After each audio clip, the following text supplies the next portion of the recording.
Chapter 1. The Annual Rose Show. The village of Little Wickham had always prided itself on its annual rose show, and this particular June morning promised to be no exception. The church hall buzzed with the gentle murmur of village life, ladies arranging prize-winning blooms, gentlemen inspecting the competition with practised eyes, and children weaving between the display tables with the boundless energy that only comes from school holidays. Miss Jane Marple sat quietly in the corner, her knitting needles clicking in a steady rhythm that had become as familiar to the villagers as the church bells. Her pale blue eyes, sharp as ever despite her 70-odd years, took in the scene with the detached interest of someone who had witnessed countless such gatherings. To the casual observer, she was simply another elderly spinster, content to watch the world go by from her comfortable chair. "Oh, Miss Marple, what a lovely shawl you're knitting!" called Mrs. Bantry, bustling over with her arms full of cream-coloured roses. "Is it for the church jumble sale?" "How thoughtful of you to ask, my dear," Miss Marple replied with a gentle smile. "It's for my great-niece's baby. Due in September, you know." Mrs. Bantry beamed. "How wonderful! Young people today don't seem to appreciate the value of handmade things, do they? Not like in our day." As Mrs. Bantry hurried away to arrange her roses, Miss Marple's attention was drawn to a commotion near the entrance. Mrs. Vivian Hartwell had just arrived, and as always, her presence sent ripples through the gathering. She was an elegant woman in her late 40s, impeccably dressed in a navy blue dress that complemented her silver hair. What made her arrival particularly noteworthy was not her appearance, but her history. For Mrs. Hartwell was the widow of not one, not two, but 3 husbands. "Good heavens," whispered Mrs. Price Ridley to her companion, Mrs. Carmichael. "There's that Hartwell woman again. 3rd time's the charm, they say, but in her case it seems to be 3rd time's the grave." Mrs. Carmichael nodded sagely. "Dreadful business, though I must say she doesn't look particularly grief-stricken for someone who buried her 3rd husband just 6 months ago." Miss Marple's knitting needles paused momentarily. She had heard the whispers about Mrs. Hartwell, of course. In a village like Little Wickham, such things were impossible to ignore.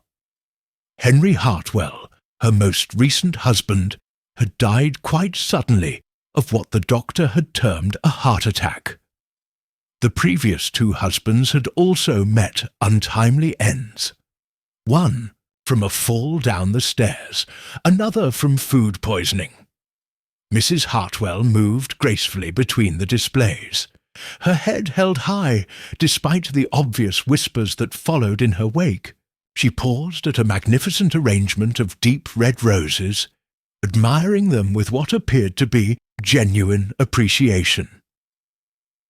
"Those are mine," said a voice behind her. Mrs. Hartwell turned to find Colonel Melrose, a distinguished man in his 60s, with military bearing and observant grey eyes. "Chrysler Imperials. Took me 3 years to get them to bloom like that." "They're absolutely gorgeous," Mrs. Hartwell replied warmly. "You must be very proud." The Colonel's expression softened slightly. "Thank you. I understand you've entered roses as well." "Oh, yes, though I doubt they'll compare to yours. I'm afraid I'm rather a novice at gardening." She gestured toward a modest display of pink roses near the window. "Those are mine, just simple garden varieties." From her observation post, Miss Marple noted the exchange with interest. It was clear that Colonel Melrose was not entirely immune to Mrs. Hartwell's charm, despite his initial reserve. The Colonel had moved to Little Wickham only 2 years ago, purchasing the old Georgian house on Elmwood Lane. A widower himself, he had, kept largely to himself, though his roses had quickly become the talk of the village. The morning progressed peacefully enough, with the usual rituals of judging and admiring. Mrs. Hartwell's roses, while pleasant, were clearly outclassed by the more experienced gardeners. She seemed to take this in good stride, chatting amiably with other participants, and showing particular interest in their gardening techniques. It was nearly noon when the first sign of trouble appeared. Mrs. Hartwell was standing near the refreshment table, sipping tea and speaking with the vicar's wife, when she suddenly swayed on her feet.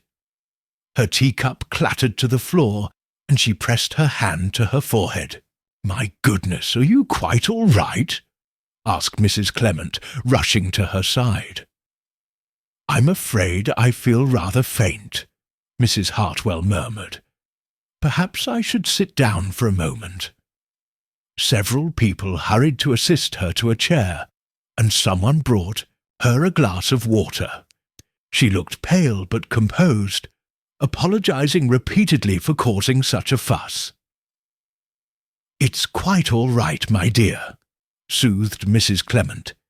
"This heat can be overwhelming, especially in a crowded room like this."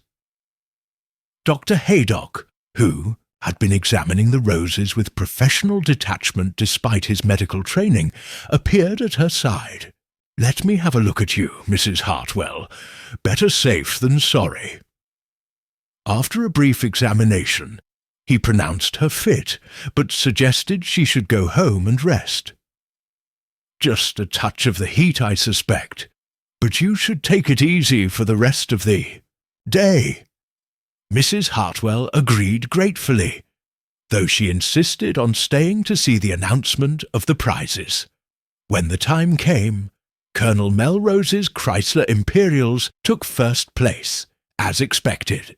He accepted the small silver cup with modest grace, though Miss Marple noticed he glanced frequently in Mrs. Hartwell's direction. As the crowd began to disperse, Miss Marple gathered her knitting and prepared to leave. Mrs. Hartwell was among the last to go, moving slowly and still looking rather pale. Colonel Melrose approached her as she stood uncertainly by the door. "I say, Mrs. Hartwell, you still don't look quite the thing. Would you like me to walk you home?" "Oh, how very kind of you, Colonel, but I'm perfectly capable of—" She swayed again, and he caught her arm steadily. "Nonsense! It's no trouble at all, I insist." They left together, the Colonel's hand protectively on her elbow. Miss Marple watched them go with thoughtful eyes, then turned to make her own way home through the village streets, her mind already turning over the small incidents of the morning. Little Wickham basked in the afternoon sun, peaceful and serene as always, but beneath the surface tranquillity, Miss Marple sensed something was stirring, that indefinable tension that often preceded the most unexpected events. She had lived long enough to know that in villages like this, nothing was ever quite as simple as it seemed. As she walked past the old churchyard where 3 headstones bore the name Hartwell, each representing one of Vivian's deceased husbands, Miss Marple's pace slowed thoughtfully. The roses in her own garden would need tending tomorrow, she reflected, but for now she had the distinct feeling that there were more pressing matters brewing in Little Wickham than prize-winning blooms. The afternoon settled into its usual quiet routine, but Miss Marple could not shake the feeling that this particular rose show would be remembered for more than just Colonel Melrose's magnificent flowers. Experience had taught her that in small villages the most innocuous events often harboured the most dangerous secrets. and Mrs. Vivian Hartwell, the widow, who had buried 3 husbands, was certainly a woman with secrets to spare. Chapter 2. The Morning After. It was the shrill ringing of the telephone that roused Miss Marple from her morning tea the next day. She set down her cup carefully on the small table beside her chair, marking her place in the parish magazine with her finger before rising to answer. Miss Marple speaking. "Oh, Miss Marple, thank goodness I've reached you." The voice belonged to Mrs. Clement, the vicar's wife, and it trembled with barely contained excitement. "Something absolutely dreadful has happened. Mrs. Hartwell, Vivian Hartwell, she's dead." Miss Marple's grip tightened imperceptibly on the receiver. "Dead? But I saw her only yesterday at the Rose Show. She seemed perfectly well apart from that little fainting spell." "That's just it. Dr. Haydock says it was her heart. Found her this morning in her garden, collapsed among the roses. Poor Colonel Melrose discovered her. He'd gone round to check on her after yesterday. You know how gallant he is. Simply beside himself, the poor man." Miss Marple absorbed this information with her characteristic calm. How very tragic for someone so relatively young. Had she complained of heart trouble before? "Well, that's the peculiar thing." Mrs. Clement lowered her voice conspiratorially. "Dr. Haydock seems rather puzzled. Says yesterday she appeared in perfect health when he examined her. But then heart attacks can be so sudden, can't they? Especially at her age." After exchanging a few more details and the expected condolences, Miss Marple replaced the receiver thoughtfully. She returned to her chair, but found herself unable to concentrate on the parish magazine. Instead, she gazed out of her cottage window toward the village, where already she could see small groups of people gathering, their gestures animated with the kind of subdued excitement that death brings to a small community. By mid-morning, Miss Marple had decided a walk would do her good. Her route, quite naturally, took her past the village green and toward the row of houses where Mrs. Hartwell had lived. The modest cottage sat behind a white picket fence, its garden filled with the roses she had entered in yesterday's competition. A small crowd had gathered outside the gate, maintained at a respectful distance by Constable Palk, who wore an expression of solemn importance befitting the occasion. Miss Marple recognized several faces. Mrs. Price Ridley stood with Mrs. Carmichael, both wearing expressions of horrified fascination. Mr. Edmonds from the post office chatted in low tones with the baker, while several other villagers hovered nearby. "Terrible thing, Miss Marple," said Mrs. Price Ridley as she approached, "though I must say some might call it suspicious. 3 dead husbands and now this. Perhaps fortune finally caught up with her." "Such a thing to say," protested Mrs. Carmichael, though her tone suggested she found the speculation rather thrilling. "The poor woman suffered enough tragedy in her life." Miss Marple murmured appropriate sympathies while studying the cottage. Through the open garden gate she could see Colonel Melrose speaking with a tall man she didn't recognize. The inspector from the county police, she assumed. The colonel looked haggard, his military bearing somewhat diminished by grief and shock. "Found her himself, you know," whispered Mr. Edmonds. "Gone round with some of his prize roses as a gesture of friendship. Thought she might be feeling poorly. After yesterday, instead, he finds her there among her own roses, dead as a doornail. Heart attack, Dr. Haydock says," added Mrs. Price Ridley with authority. though between you and me I heard him talking to the inspector. Seemed rather concerned about something." Miss Marple's attention sharpened, but before she could inquire further, Colonel Melrose emerged from the cottage garden. His face was pale, and his hands trembled slightly as he lit a cigarette. Spotting the small gathering, he approached them with obvious reluctance. "Dreadful business," he said heavily. "Absolutely dreadful. She was so full of life yesterday, despite that little turn she had." "You were very kind to escort her home, Colonel," said Miss Marple gently. "I'm sure she appreciated your consideration. Poor woman seemed so alone in the world," he replied, drawing deeply on his cigarette. "No family to speak of, at least none that visited. Made sure she got home safely, saw her to her door. She seemed much better by then, thanked me for the roses I'd cut for her from my garden."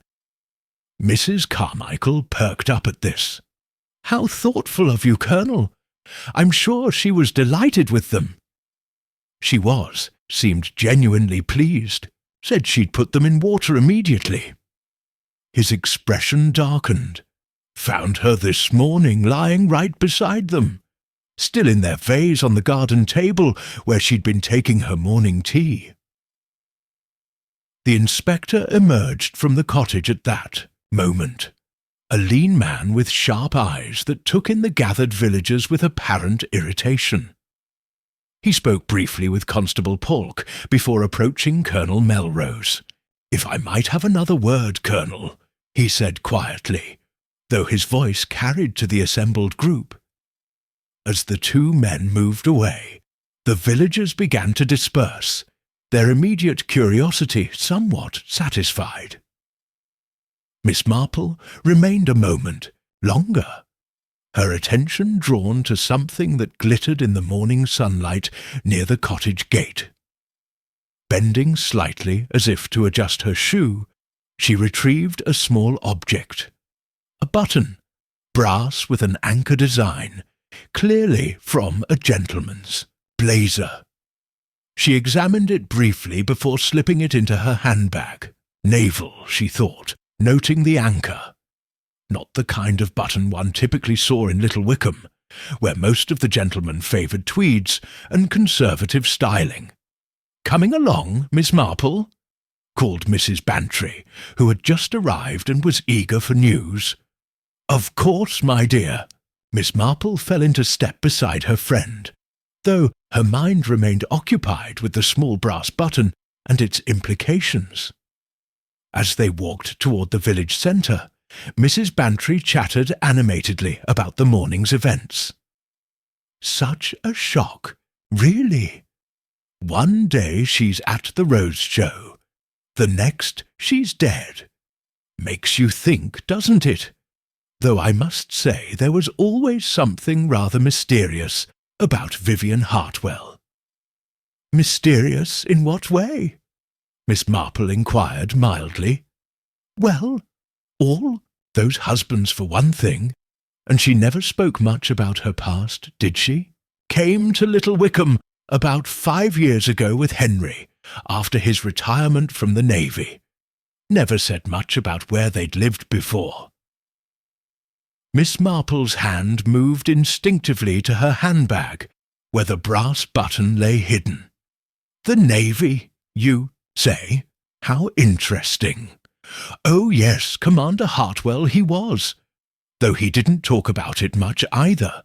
Kept very much to themselves, they did. Until his death, of course. Heart attack, just like poor Vivian."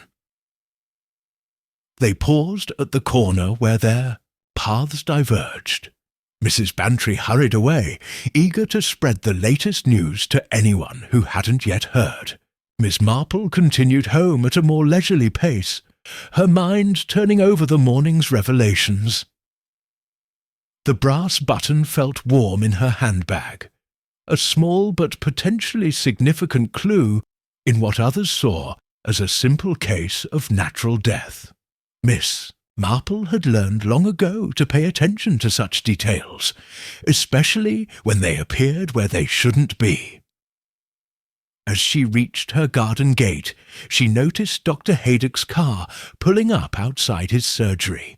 The doctor emerged looking troubled, his usually cheerful countenance marked by concern.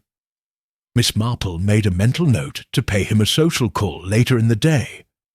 After all, in her experience, when a woman who had buried 3 husbands suddenly died herself, there were usually more questions than answers. And the brass button in her handbag suggested that those questions might prove more complex than little Wickham was prepared to accept. Chapter 3. Village Reflections. That afternoon Miss Marple made her way to Dr. Haydock's surgery under the pretence of collecting her monthly prescription for her rheumatism. The waiting room was unusually full for a Tuesday afternoon, though. She suspected most of the patients were there more for information than medical attention. Dr. Haydock emerged from his office looking distinctly harried, his usually jovial demeanour replaced by professional concern. He spotted Miss Marple immediately and managed a tired smile. "Miss Marple, I wasn't expecting you until next week. Not feeling poorly, I hope. Nothing urgent, doctor. Though I must say, this business with poor Mrs. Hartwell has quite unsettled the village. Such a shock." Dr. Haydock's expression grew more guarded. "Yes, very sudden. Heart failure, as I told the inspector. These things can happen without warning, particularly in middle age." "Of course," Miss Marple agreed mildly, though I couldn't help but notice how well she seemed yesterday, apart from that brief fainting spell. "You examined her yourself, didn't you?" "I did." He hesitated, then seemed to reach a decision. "Between you and me, Miss Marple, I found it rather puzzling. Her heart rate was perfectly normal yesterday, blood pressure slightly elevated, but nothing alarming. Yet this morning—" He trailed off, shaking his head. "Sometimes these cardiac events can be quite deceptive," Miss Marple suggested gently. "Indeed, though I must admit I've requested a post-mortem. The inspector seemed to think it prudent, given Mrs. Hartwell's history." Miss Marple nodded thoughtfully. "I imagine the villagers are speculating wildly. People do so enjoy a mystery." "Rather too much, if you ask me. Mrs. Price Ridley has been in twice today with imaginary ailments, clearly fishing for information. And that dreadful Carmichael woman actually suggested Mrs. Hartwell might have been, well, it's too absurd to repeat." "Poisoned?" Miss Marple inquired with innocent directness. Dr. Haydock looked startled. "Good heavens! How did you—" He caught himself. Yes, that was exactly her implication.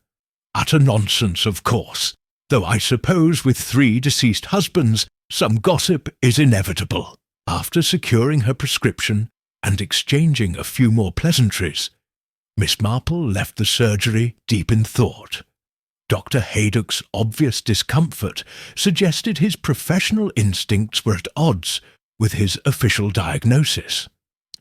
Her next stop was the post office, where Mr. Edmonds was sorting mail with unusual deliberation. The post office served as the village's unofficial information exchange, and Miss Marple had found it invaluable over the years for understanding the currents of local life. "Afternoon, Miss Marple. Terrible business about Mrs. Hartwell, isn't it?" "Indeed it is, Mr. Edmonds. I understand Colonel Melrose discovered her?" "That's right.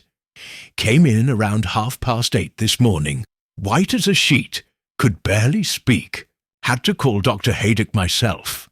The Colonel was in no state to use the telephone." Miss Marple selected a few stamps she didn't particularly need, allowing Mr. Edmonds to continue. Been thinking about it all day, I have. Struck me as odd, the Colonel being there so early. Not that there's anything wrong with it, mind you. Very proper gentleman, the Colonel. But he's not usually one for morning social calls. Perhaps he was concerned about her health after yesterday's episode. Could be, though. Mr. Edmonds lowered his voice conspiratorially. Between you and me, I think he might have harboured hopes in that direction, if you catch my meaning. Widower himself, and Mrs. Hartwell was still a handsome woman despite everything. Miss Marple purchased her stamps and made her way home, her mind cataloguing these fragments of information. The brass button seemed to weigh heavily in her handbag, a tangible reminder that appearances could be deceiving. That evening, she sat in her garden with her knitting, ostensibly enjoying the sunset, but actually observing the comings and goings around Mrs. Hartwell's cottage. The police had finished their preliminary investigation, and the cottage stood empty and silent behind its white picket fence. She was surprised to see a figure approaching from the direction of the village. A woman she didn't immediately recognize, walking quickly with purpose. As the figure drew closer, Miss Marple identified her as someone she'd seen briefly at the Rose Show, but hadn't spoken to. The woman paused at Mrs. Hartwell's gate, looking around nervously before slipping into the garden. Miss Marple sat down, her knitting, and moved closer to her own fence, taking care to remain hidden behind her climbing roses. The stranger was perhaps 40, well dressed in a London fashion that seemed out of place in Little Wickham. She moved directly to the cottage's back garden, where she began searching among the flower beds with obvious familiarity. After several minutes, she retrieved something from beneath a large rosebush and quickly tucked it into her handbag. Satisfied, the woman hurried back through the garden and disappeared down the lane, leaving Miss Marple with yet another puzzle to consider. The next morning brought rain, which seemed appropriate given the village's sombre mood. Miss Marple was arranging flowers from her garden when Mrs. Bantry arrived, shaking droplets from her umbrella. "Oh, Miss Marple, the most extraordinary thing! You'll never guess who turned up at the pub last night." "Do tell, my dear." "Mrs. Hartwell's nephew, or so he claims. Young man, perhaps 35, says he's come for the funeral. Funny thing is, nobody knew she had any family. Certainly never mentioned a nephew." Miss Marple's fingers paused in their arrangement of delphiniums. "How interesting! And what is this nephew like?" "Rather charming, actually. Good-looking fellow, with dark hair. Says he's been living abroad. India, I think he mentioned. Claims he and his aunt corresponded regularly, though he admits they hadn't seen each other in years. And his name, David Hartwell. Says his father was Henry's younger brother. The landlord at the pub seemed to believe him readily enough. He's taken a room for several days." After Mrs. Bantry left, Miss Marple remained thoughtful. A nephew who appeared so conveniently after Mrs. Hartwell's death, a mysterious woman searching the cottage garden, a brass button that didn't belong, and Dr. Haydock's professional reservations about the cause of death. She retrieved the button from her handbag and examined it more closely in the better light of morning. The anchor design was distinctive, and beneath it were small letters, HMS Valiant. Miss Marple made a mental note to research the significance of this detail. Later that morning, she encountered Colonel Melrose at the village shop. He looked somewhat better than the previous day, though still clearly shaken by recent events. "Miss Marple," he greeted her with weary courtesy, "I trust you're well."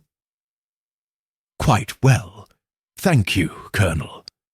I hope you're managing to rest despite this dreadful situation. Trying to, yes. Inspector Slack has been asking all sorts of questions. Seems they're treating this as more than a simple heart attack. Oh, how very thorough of them. Indeed. Asked about my movements yesterday evening, whether I noticed anything unusual about Mrs. Hartwell's behaviour. Curious thing is, he also asked about visitors to the cottage.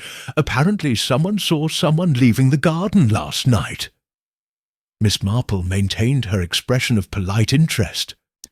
How peculiar. Perhaps family coming to pay respects. Possible, I suppose, though Mrs. Hartwell always said she had no living relatives. Poor woman seemed quite alone in the world. As they parted, Miss Marple reflected on this information.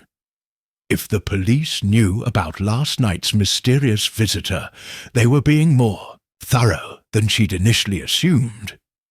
The investigation was clearly proceeding along lines that suggested Mrs. Hartwell's death might be more complicated than a simple case of heart failure. The brass button grew warmer in her palm as she walked home through the gentle rain. HMS Valiant. She was certain the name would prove significant when she researched it properly. In her experience, nothing appeared by accident, especially not items that pointed so clearly to naval connections in a village where such things were uncommon. Little Wickham continued its daily routine, despite the shadow of death hanging over it, but Miss Marple sensed an undercurrent of tension that hadn't been there before Mrs. Hartwell's demise. Secrets had a way of multiplying in villages, and she suspected this case would reveal more than anyone currently imagined. Chapter 4. The Nephew's Tale.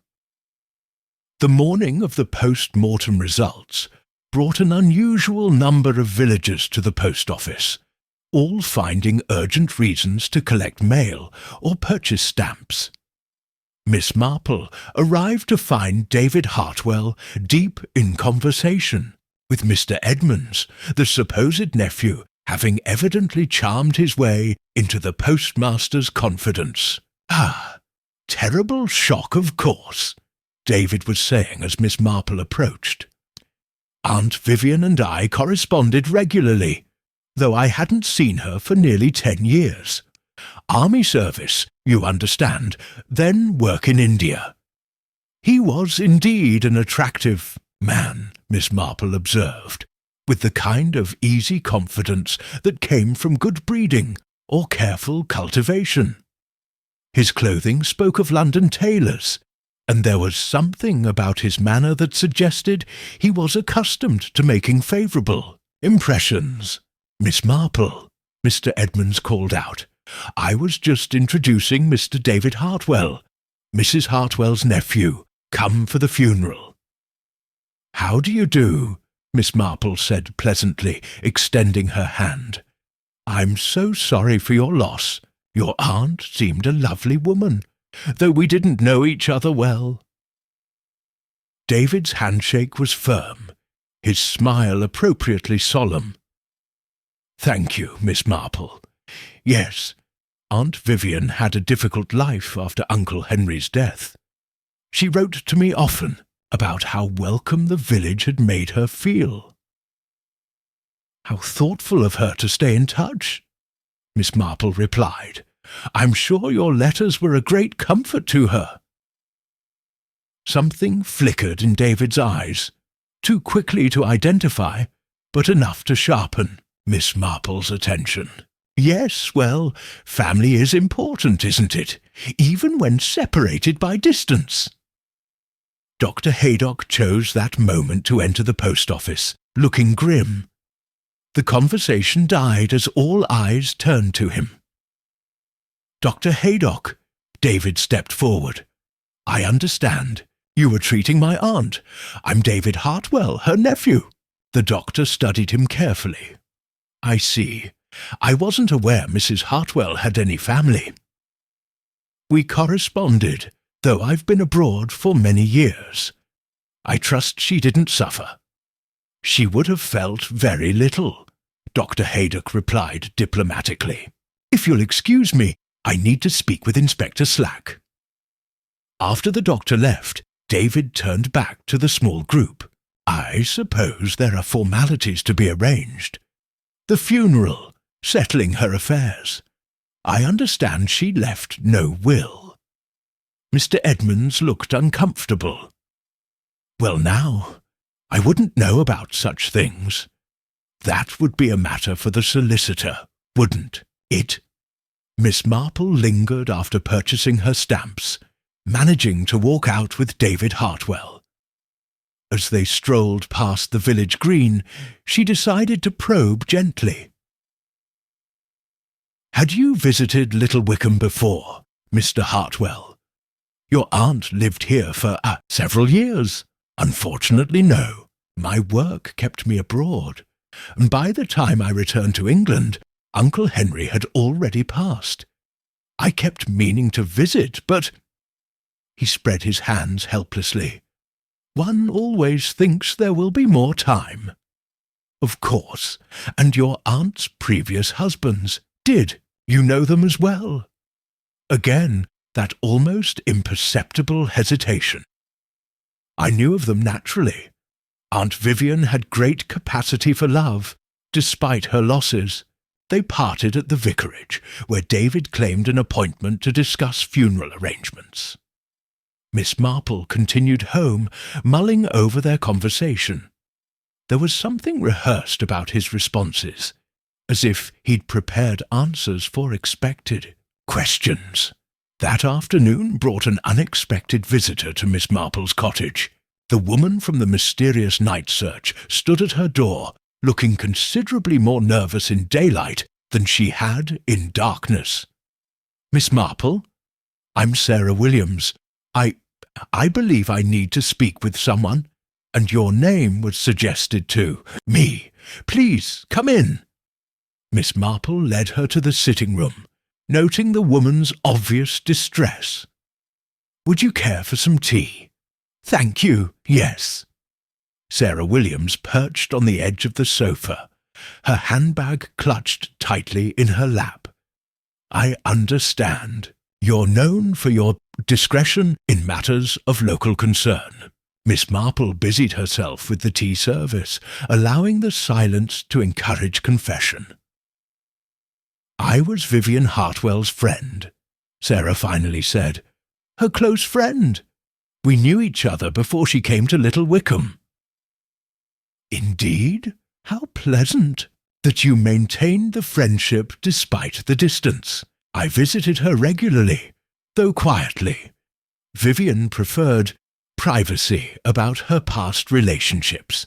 We met in London after her second husband died. She was working as a companion to elderly ladies then." Miss Marple poured tea, her movements deliberately calm. "What a useful occupation! I imagine she met her third husband through such work." "Actually, yes. Henry Hartwell's elderly mother." Sarah accepted her cup with trembling hands. "That's why I had to come forward, you see. I know things about Vivian that others don't.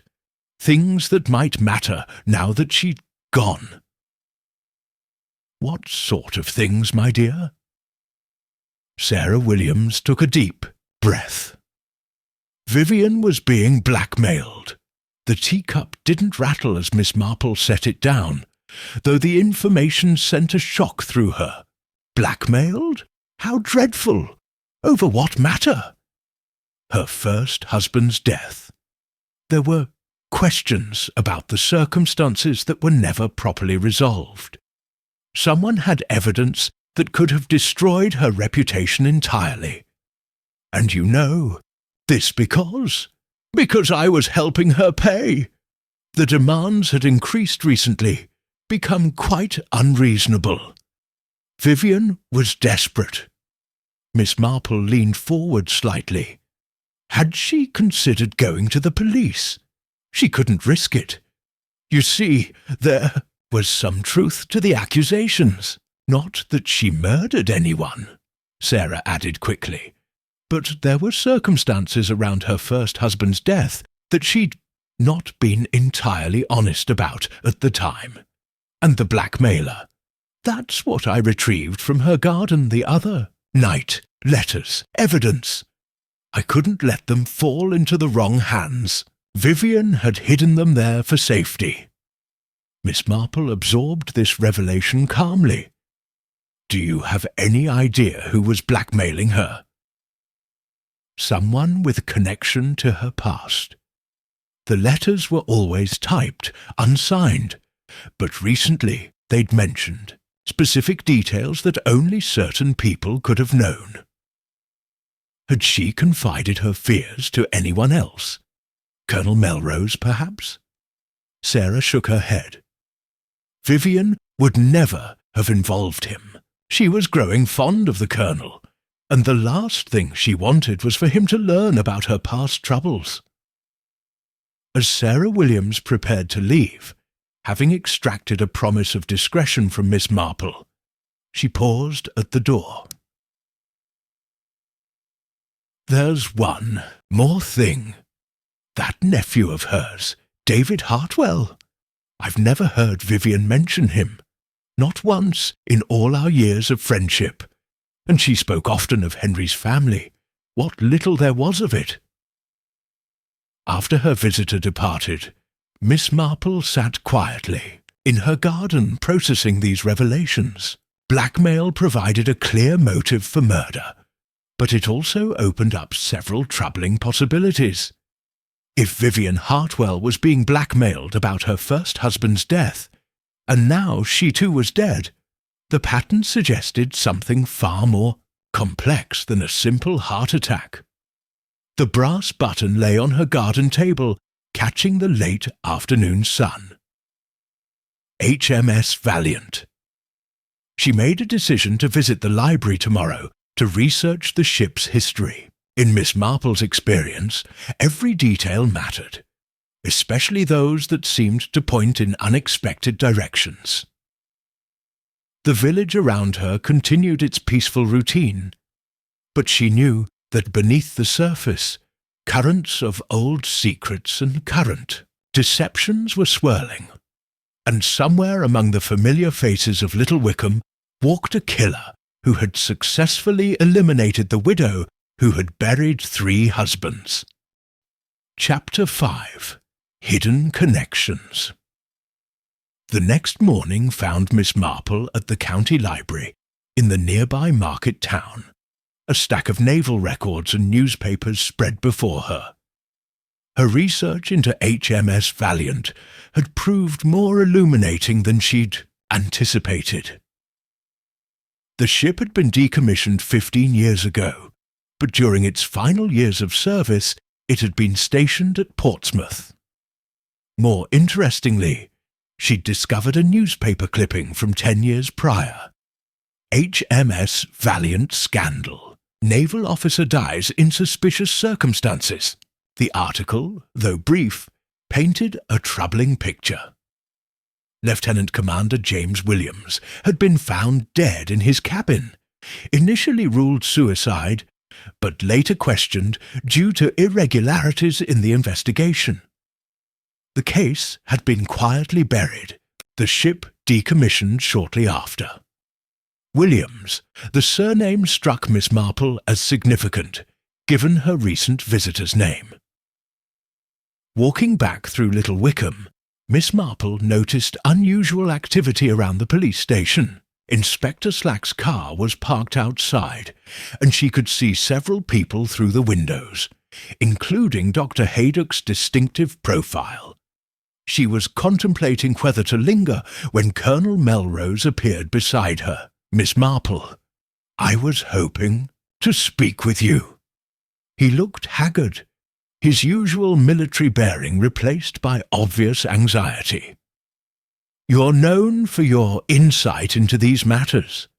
I wondered if you might have noticed anything unusual about Mrs. Hartwell in recent days. I saw very little of her, Colonel, apart from the Rose Show. She seemed rather quiet there, though obviously unwell toward the end. Yes, that fainting spell. He frowned. The thing is, Inspector Slack has been asking pointed questions about my relationship with her. Apparently, some villagers have suggested I was romantically interested. Miss Marple maintained a neutral expression. And were you, Colonel? A flush crept up his neck. I admit I found her charming company. She was intelligent, well-read, and we shared an interest in gardening, but it was nothing more than friendship. Of course, though I imagine such friendships can develop naturally, perhaps in time, but now, he gestured helplessly. The inspector seems to think I had motive to harm her, which is preposterous. Why would I hurt someone I cared about? Before Miss Marple could respond, the police station door opened and David Hartwell emerged, looking considerably less composed than during their previous encounter. His face was flushed, and his confident demeanour had cracked noticeably. "Ah, Colonel," he called out, his voice tight with stress. "And Miss Marple, how fortunate to see you both." Colonel Melrose regarded him coolly. "Mr. Hartwell, I trust your meeting with the inspector was productive. Quite illuminating, actually." David's smile didn't reach his eyes. "It seems the police have some fascinating theories about my dear aunt's death." "Oh?" Miss Marple inquired, mildly. "They're suggesting it wasn't natural causes at all. Rather dramatic, don't you think? Though I suppose in a village like this, people need excitement." Colonel Melrose's expression hardened. "I hardly think Mrs. Hartwell's death is cause for entertainment. Naturally not." Poor choice of words. David recovered his composure slightly. "I should return to the inn. All this speculation is rather wearing." After he left, Colonel Melrose turned to Miss Marple. "There's something not quite right about that young man. Mrs. Hartwell never mentioned a nephew to me, and I find that curious given how often we spoke about family matters." "Perhaps they weren't close," Miss Marple suggested. "Perhaps, but he seems remarkably well informed about village affairs for someone who's never visited before." That afternoon, Miss Marple received another unexpected visitor. Dr. Haydock arrived looking distinctly official, carrying a leather medical bag and wearing his most serious expression. "Miss Marple, I hope you don't mind my calling unannounced. I wanted to speak with you about Mrs. Hartwell's case. Please sit down, Doctor. You look as though you could use some tea." "Thank you." He accepted the cup gratefully. "I've just come from the inspector.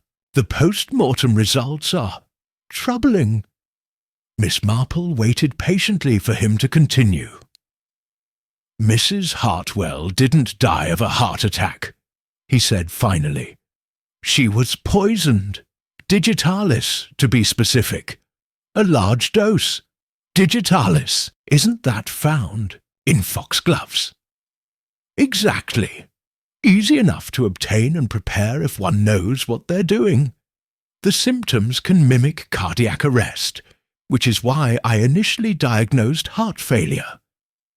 Miss Marple set down her teacup carefully. "How terrible, though I suppose it explains your earlier concerns about the case." "Indeed. The inspector is now treating this as murder. He'll be questioning everyone who had contact with Mrs. Hartwell in the last few days. I suppose that includes Colonel Melrose?" Dr. Haydock nodded grimly. "Among others. The timing suggests the poison was administered sometime Tuesday evening or early Wednesday morning. Mrs. Hartwell was found Wednesday around 8:30. "And the nephew, Mr. David Hartwell, He claims to have arrived Wednesday afternoon after her death, though the inspector is verifying his story naturally. After Dr. Haydock left, Miss Marple sat in contemplation. Digitalis poisoning changed everything. It required planning, knowledge, and access to Mrs. Hartwell. The killer wasn't a stranger passing through. It was someone who knew her habits, her routine, her vulnerability.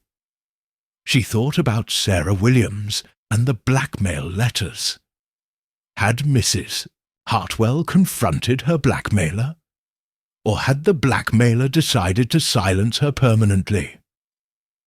Then there was the matter of David Hartwell. His convenient arrival after the death, his questionable knowledge of family details, his nervous behaviour at the police station. If he wasn't really Mrs. Hartwell's nephew, what was his true connection to her? The brass button lay on her table, a tangible link to HMS Valiant and whatever secrets that ship had carried. James Williams, dead under suspicious circumstances 10 years ago. Sarah Williams, Mrs. Hartwell's friend and confidant. A coincidence of names or something more significant? As evening approached, Miss Marple noticed increased activity around the village.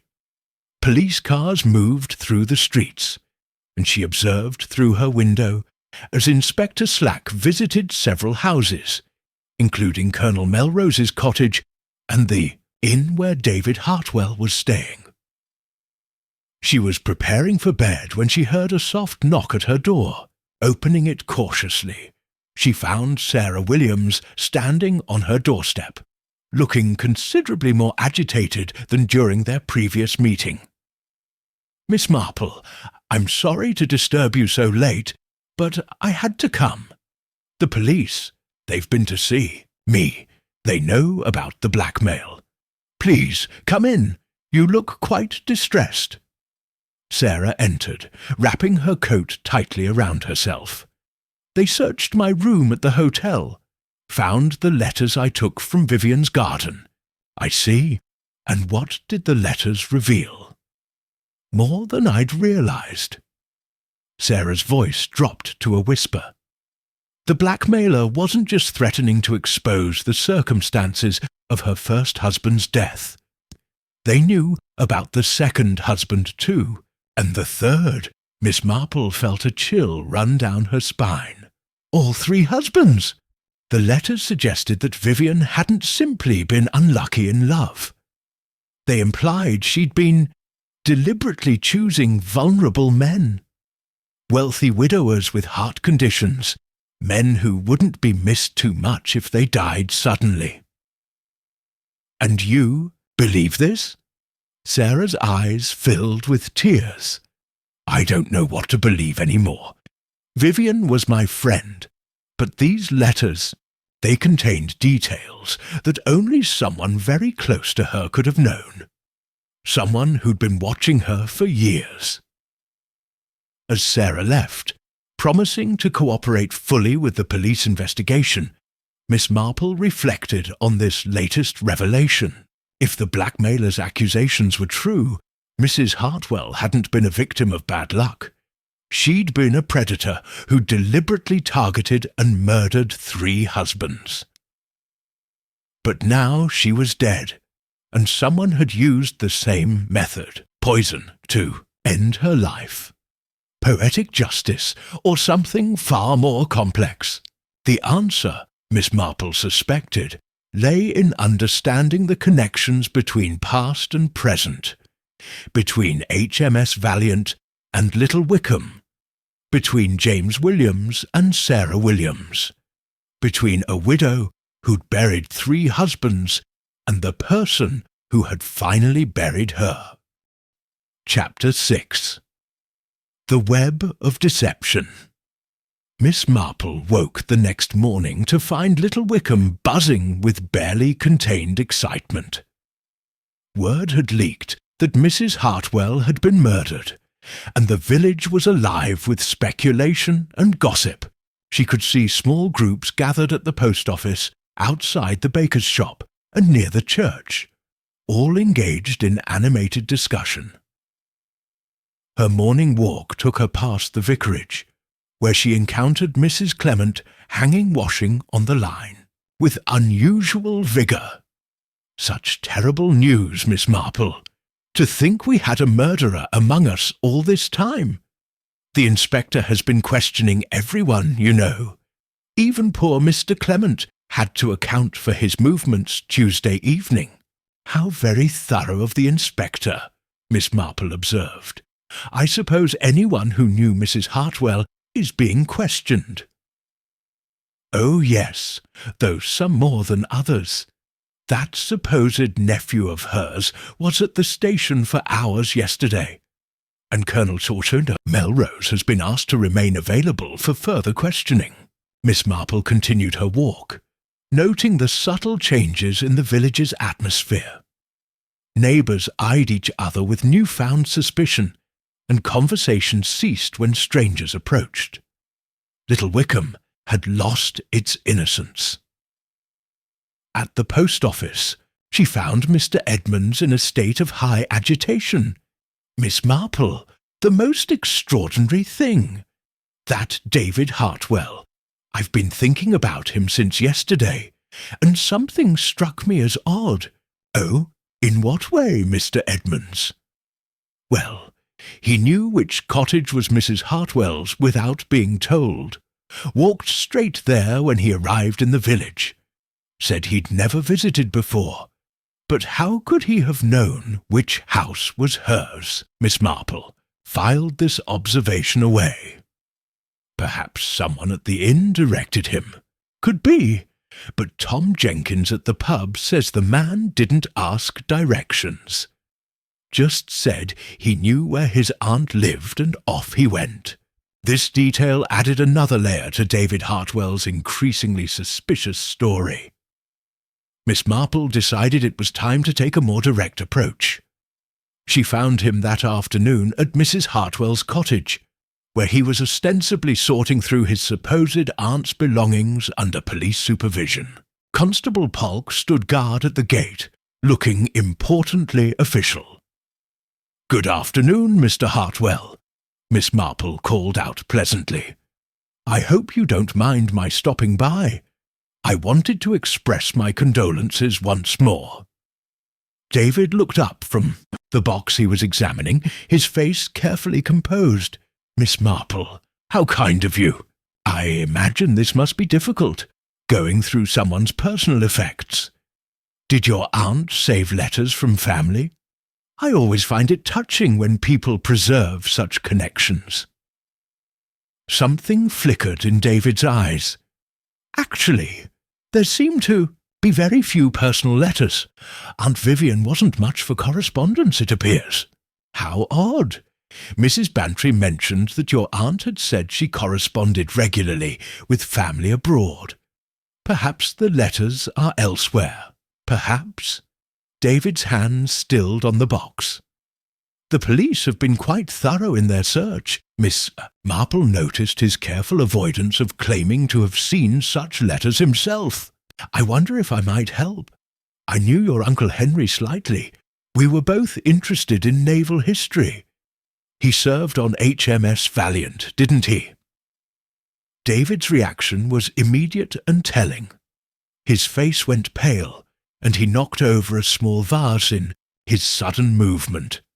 I wouldn't know about his naval service. As I mentioned, we weren't close." "Of course, how thoughtless of me. Though I could have sworn your aunt mentioned it. Perhaps I'm confusing her with someone else." As Miss Marple walked away, she was certain of two things. David Hartwell was not who he claimed to be, and he was definitely connected to HMS Valiant in some way. His reaction to the ship's name had been far too strong for mere coincidence. That evening, Inspector Slack paid her an unexpected visit. He arrived looking harried and frustrated, accepting her offer of tea with the air of a man who needed fortification. Miss Marple, I'll be frank with you. This case is becoming more complicated by the hour, and the Chief Constable suggested I might benefit from your perspective. How flattering of the Chief Constable to remember me.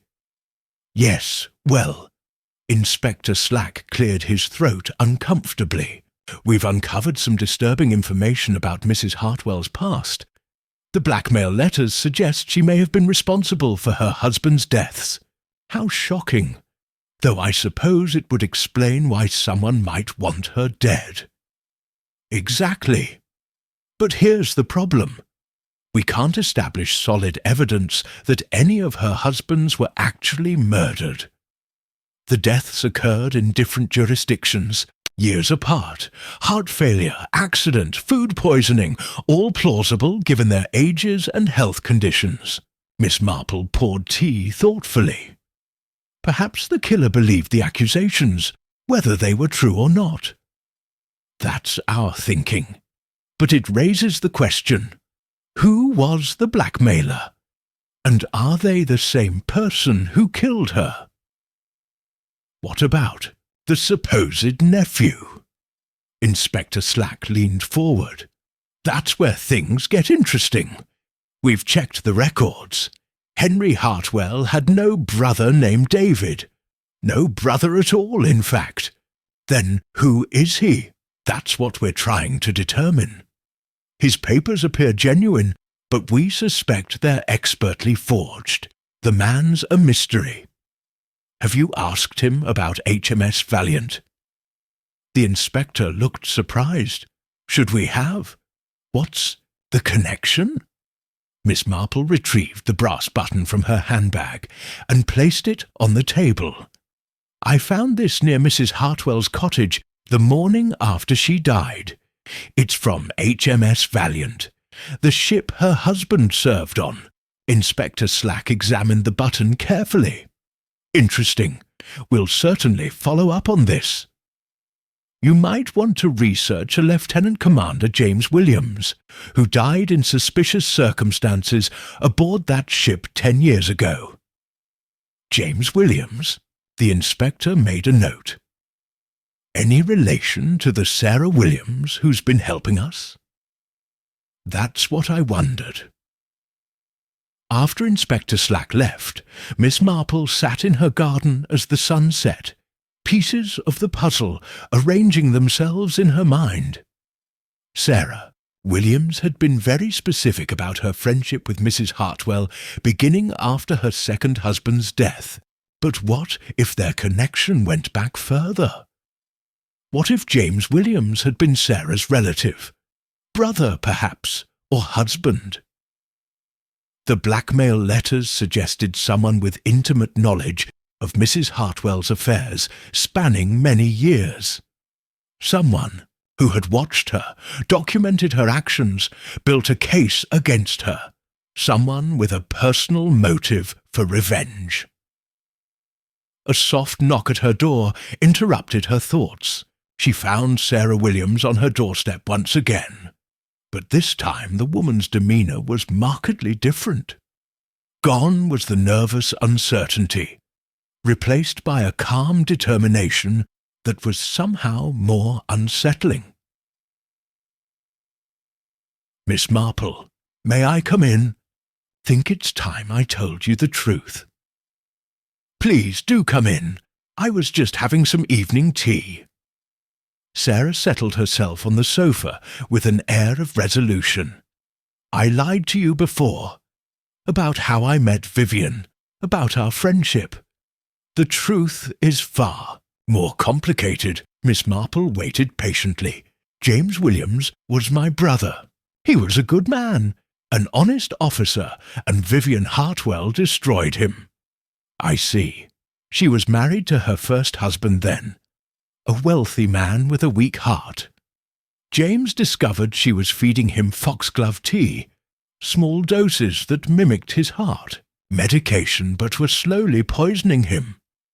When James threatened to expose her, she seduced him, convinced him she loved him, made him doubt his own evidence. Sarah's voice grew harder. She drove him to despair, made him believe he was going mad. The night he died, she was there, in his cabin. I know because she told me, years later, when I finally tracked her down. And the blackmail? Justice? Or what I thought was justice. I wanted her to suffer as my brother had suffered, to live in fear as her husbands had lived. Sarah's composure cracked slightly. But I never meant to kill her.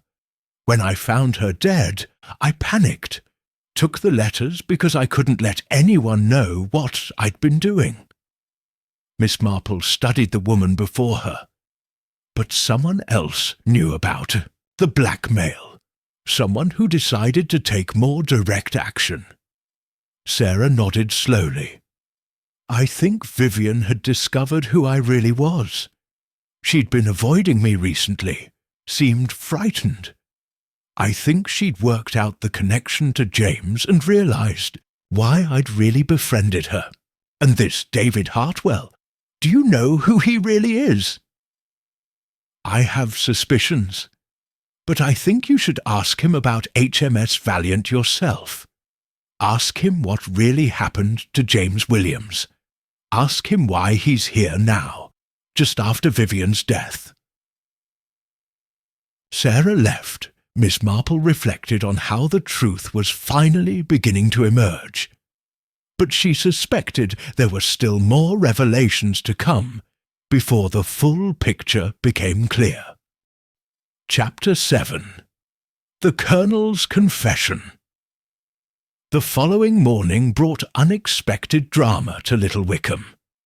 Miss Marple was tending her roses when she heard raised voices from the direction of the police station.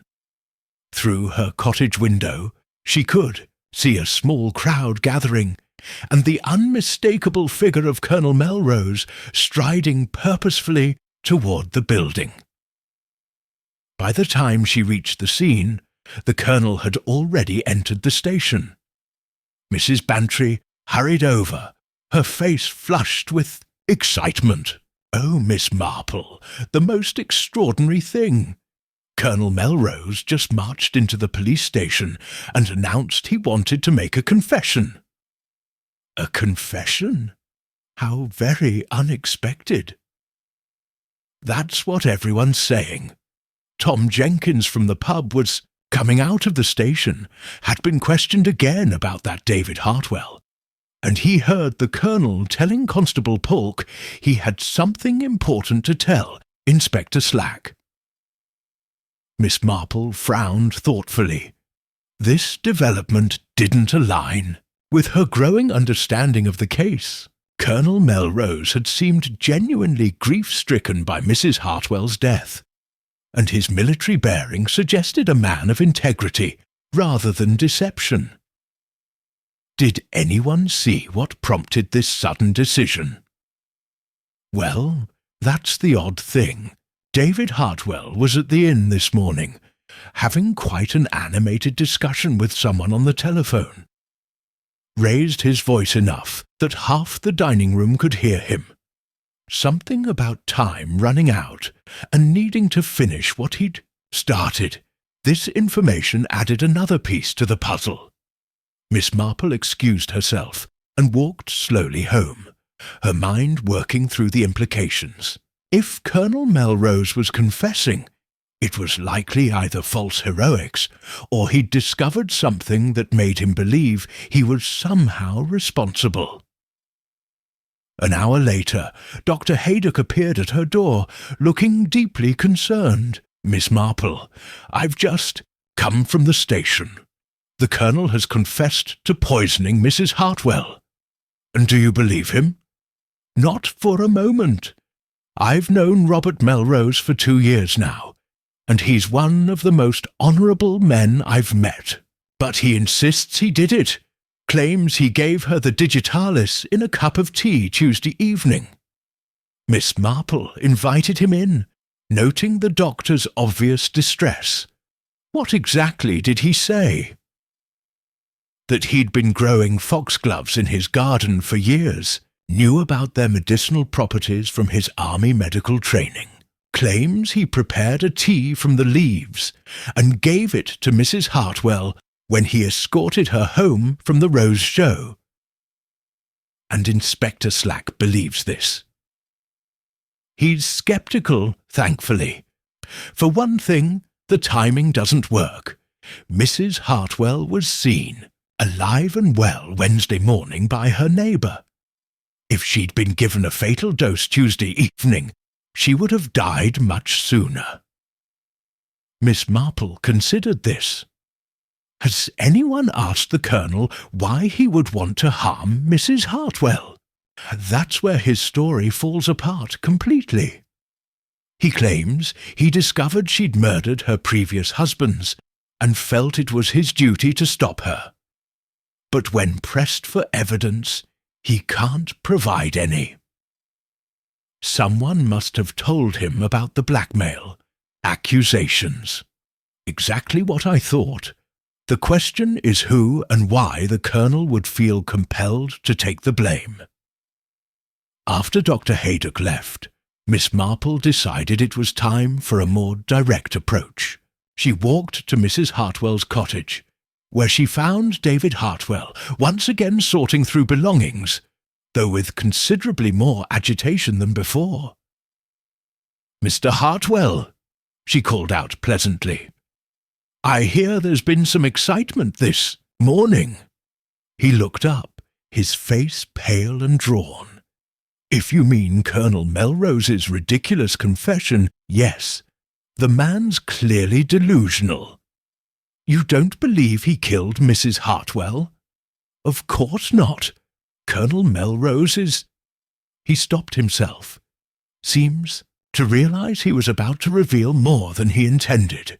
"You seem very certain about the Colonel's character for someone who's only just met him." David's hands stilled on the papers he was sorting. "Well, one hears things in the village. People speak highly of him." Miss Marple stepped closer to the garden gate. "Mr. Hartwell, what was your brother's rank aboard HMS Valiant?" The question hit its mark perfectly. David jerked upright, scattering papers across the garden table. "I don't know what you're talking about. Your brother, James Williams. Lieutenant Commander Williams. That's who you really are, isn't it? Not David Hartwell at all, but another Williams. James's brother, perhaps." David, or Williams, stared at her for a long moment, then slowly sank onto the garden bench. "How did you know?" "The brass button from your brother's dress uniform, your knowledge of the cottage's location, your reaction every time HMS Valiant was mentioned." Miss Marple's voice was gentle but firm. "But mostly because Sarah Williams has told me the truth about her brother James. Sarah's here." His voice was barely a whisper. "She's been here all along, I suspect. She's been blackmailing Mrs. Hartwell for years. She told me how Mrs. Hartwell destroyed your brother." David Williams, for that was clearly his real name, buried his face in his hands. "James wrote to me before he died. Told me about her, about what she was doing to her husband, about how she was manipulating him. I was stationed in Hong Kong then, couldn't get leave to help him." "So you came back to find her. After James died, I couldn't let it go. I tracked her movements, learned about the other husbands. By the time I located her here in Little Wickham, Sarah was already working her blackmail scheme. I thought justice was being served. But something changed." David looked up, his eyes red-rimmed. "Last week I discovered Sarah wasn't content with blackmail anymore. She'd decided Mrs. Hartwell needed to die. I came here to stop her." "Did you?" "I was too late. I arrived Tuesday evening, saw Sarah leaving Mrs. Hartwell's cottage, found Mrs. Hartwell in her garden, already showing symptoms.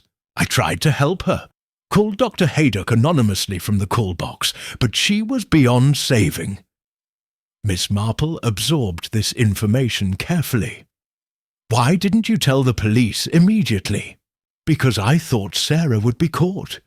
I stayed to make sure justice was done. But then that fool Melrose decided to play hero and confess to save Sarah from suspicion. Colonel Melrose knows Sarah killed Mrs. Hartwell. He saw me at the cottage Tuesday night.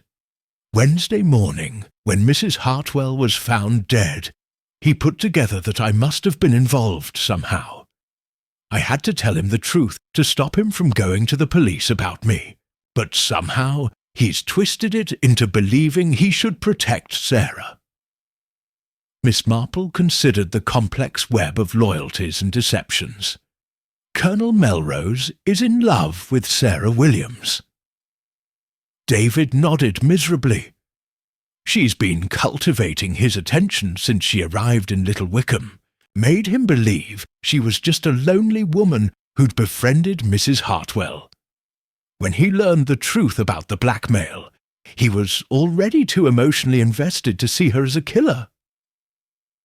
And now he's willing to confess to murder, to protect her. The man's hopelessly besotted, thinks she was driven to it by grief over her brother's death, believes she deserves understanding, not punishment. Miss Marple walked to the cottage gate, looking toward the village where Colonel Melrose sat in a cell, perhaps contemplating his misguided chivalry. Mr. Williams, I think it's time you told the truth to Inspector Slack. All of it. What about Sarah? Leave Sarah Williams to me, Miss Marple said quietly. I think it's time she and I had a final conversation about justice and truth.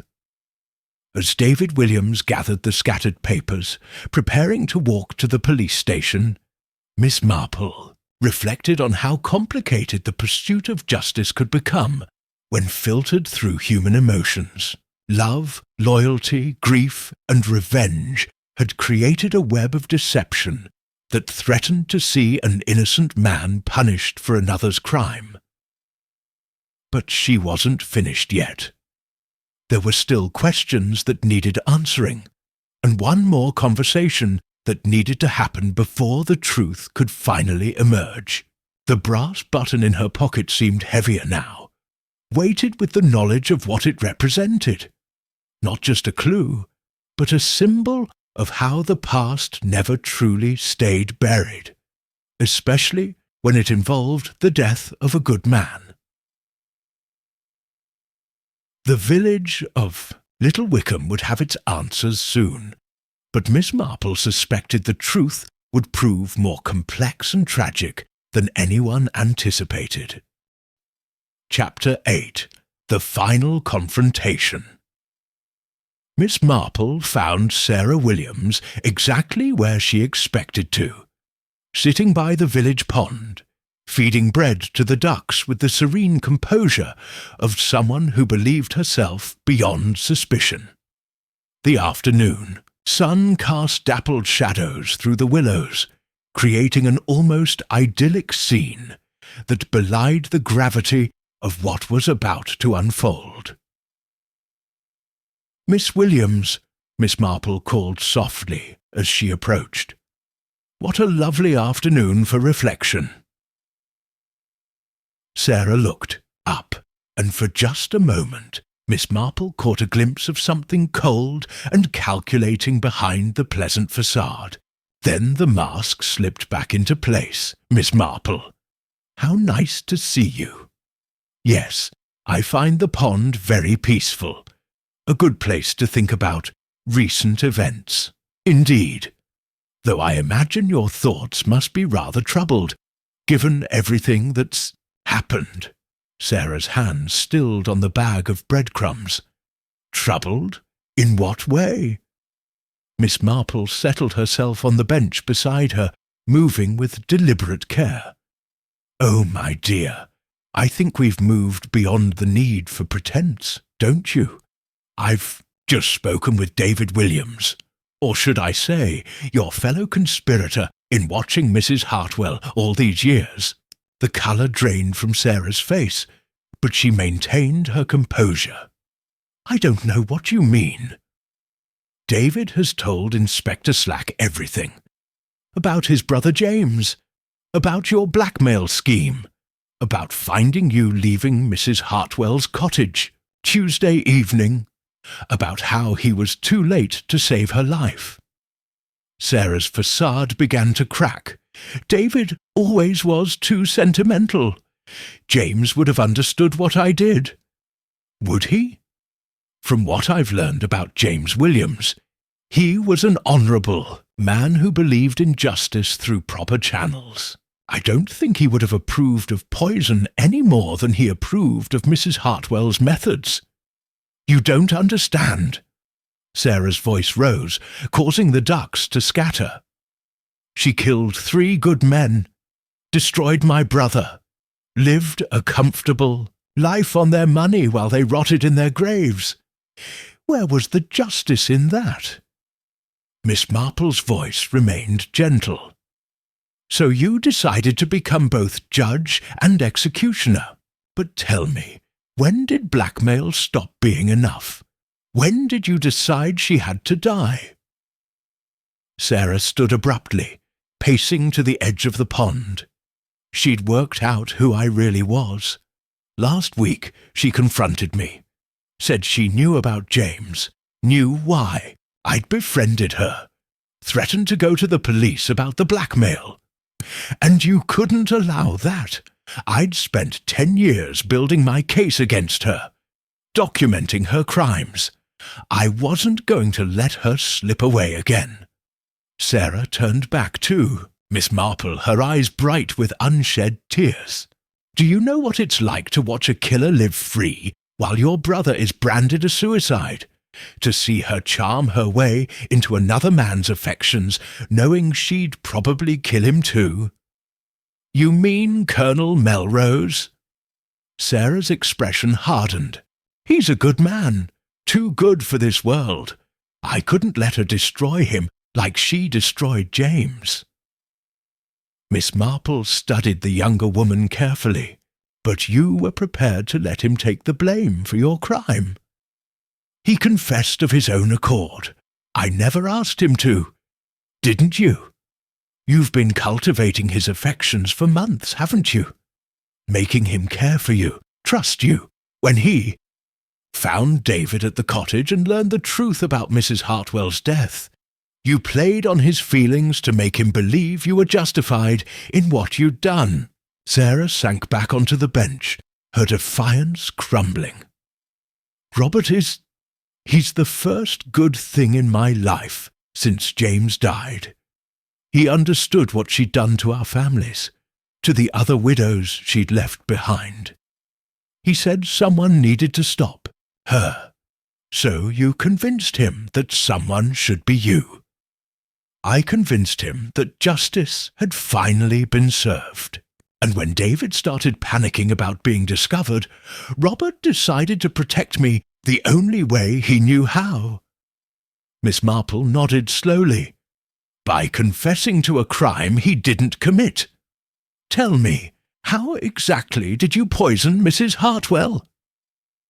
Sarah was quiet for a long moment, then seemed to deflate entirely. Foxglove tea. I'd been researching her methods, knew she'd used digitalis on her first husband. It seemed appropriate. And how did you administer it? She always had her morning tea in the garden. Tuesday evening, I prepared a thermos of her favourite blend, laced with ground foxglove leaves. Left it on her garden table with a note saying it was from Robert. She trusted him completely. But David found her before she died. She was already unconscious when David arrived. The dose was too strong.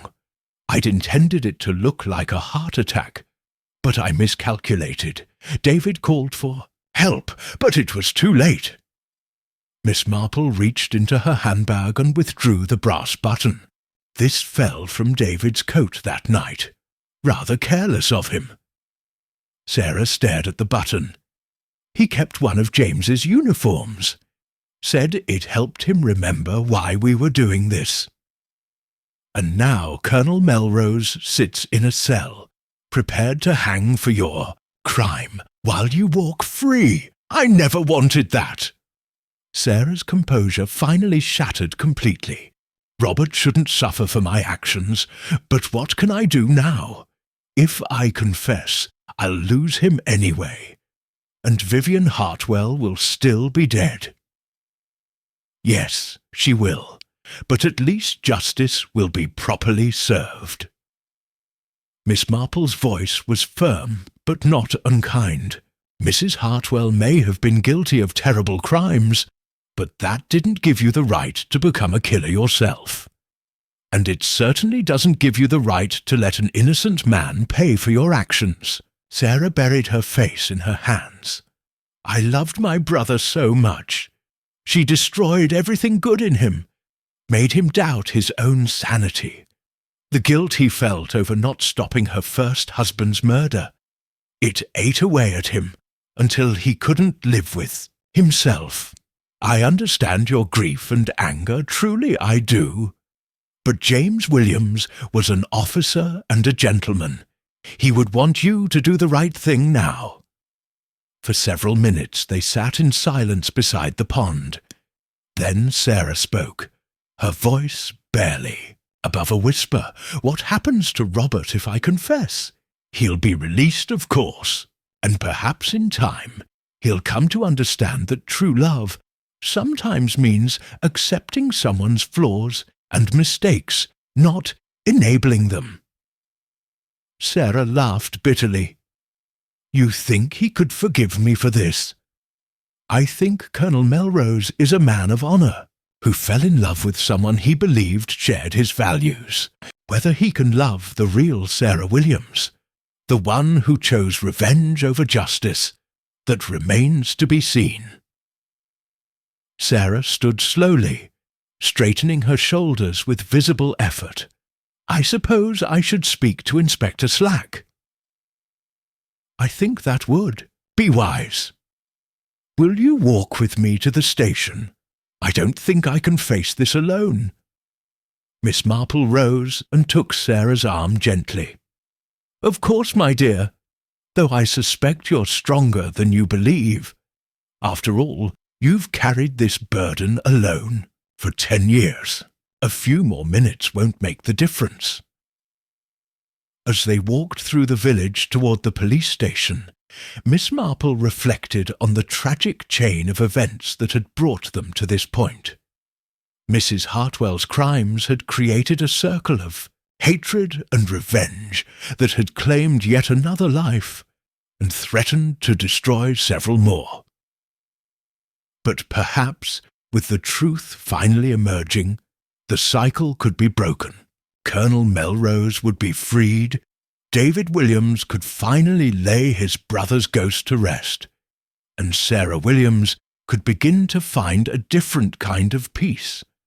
Not the hollow satisfaction of revenge, but the harder-won peace that came from accepting responsibility for one's actions. The shadows were lengthening as they approached the police station, and Miss Marple found herself hoping that Little Wickham could begin to heal from the wounds that old secrets and older grievances had inflicted upon it. Chapter 9. Justice and Revelation. Inspector Slack looked up from his desk with obvious relief when Miss Marple and Sarah Williams entered the station. The past few days had clearly taken their toll on him, and he wore the expression of a man who desperately needed answers. Miss Marple, Miss Williams, I was just reviewing Colonel Melrose's statement. Perhaps you could help clarify a few points. Inspector, Miss Marple said quietly, I believe Miss Williams has something important to tell you. Sarah stood silently for a moment, then spoke in a voice barely above a whisper. I killed Vivian Hartwell. Colonel Melrose had nothing to do with it." The inspector's eyes sharpened, and he gestured to the chairs across from his desk. "Please, sit down, both of you. Miss Williams, I'll need to caution you before you say anything further." After the formal caution was given, Sarah began her confession.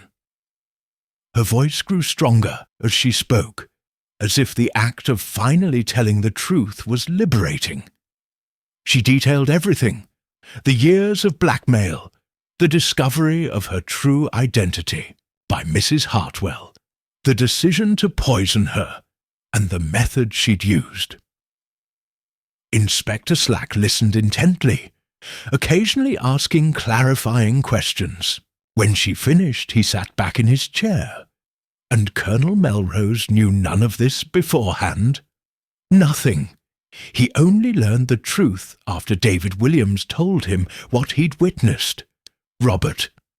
Colonel Melrose felt responsible because he'd grown fond of me. He thought I was justified in what I'd done. I see. The inspector made some notes. "And Mr. David Williams, where is he now?" "He should be here soon," Miss Marple interjected. "He's prepared to give a full statement about everything he witnessed." As if summoned by her words, David Williams entered the station, looking haggard but determined. He nodded grimly to Sarah and Miss Marple before addressing the inspector. "I've come to tell you everything about my brother James, about Sarah's blackmail scheme, and about what I saw Tuesday night." For the next hour, the pieces of the puzzle were laid out in their entirety. David confirmed Sarah's account, adding details about his own investigation into Mrs. Hartwell's past and his failed attempt to prevent her murder. "I tried to help her," he said quietly. "Called for medical assistance anonymously from the call box, but the dose Sarah had given her was too strong. Mrs. Hartwell was already beyond saving." Inspector Slack turned to Sarah. "Why claim the dose was accidental? You said you'd researched Mrs. Hartwell's methods." Sarah's composure wavered. I wanted her to suffer as James suffered, but I also wanted it to look natural. I suppose my desire for revenge overcame my caution." "And the false identity, Mr. Williams? The story about being Mrs. Hartwell's nephew?" David shrugged wearily. "I needed a reason to be in the village, to watch over things. I thought if I could establish myself as family, I could control the narrative if Sarah's activities were discovered." "But you didn't know she intended murder?"